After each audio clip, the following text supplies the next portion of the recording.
రాష్ట్ర ప్రభుత్వం ప్రతిష్టాత్మకంగా చేపట్టిన స్వచ్ఛ హైదరాబాద్ కార్యక్రమం మహోద్యమంగా సాగుతోంది.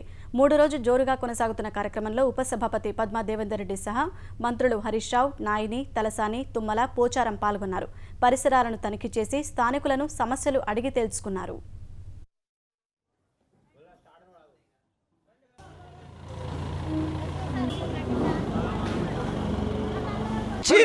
ముఖ్యంగా ఈ ఎన్బిటి నగర్లో నిన్న మేము స్వచ్ఛ హైదరాబాద్ కార్యక్రమంలో పాల్గొన్నప్పుడు ఈ ప్రాంతంలో అంతా కూడా కన్స్ట్రక్షన్ లేబర్ ఎక్కువగా ఉంటున్నారు. అంటే ఎలక్ట్రీషియన్స్, మేషన్స్, ఫిట్టర్స్, కార్పెంటర్స్ వాళ్ళందరూ కూడా చాలామంది పేదవాళ్ళు ఉన్నారు. సో వాళ్ళని అడిగినప్పుడు కార్మిక శాఖ ద్వారా మీకు ఉన్నటువంటి ఇన్సూరెన్స్లో మీరు ఉన్నారా అన్నప్పుడు అటువంటి పథకం మీద మాకు అవగాహన లేదు, ఈ కార్యక్రమంలో మేము లేము అన్నప్పుడు వెంటనే మా డిప్యూటీ కమిషనర్ లేబర్కు ఫోన్ చేసి, ఎందుకంటే దాదాపు ఈ ప్రాంతంలో 2,500 మంది కార్మికులు ఇక్కడ కూలీ చేసుకుంటూ ఎన్బిటి నగర్ బస్తీలో స్లమ్లో వాళ్ళందరూ కూడా ఉంటా ఉన్నారు.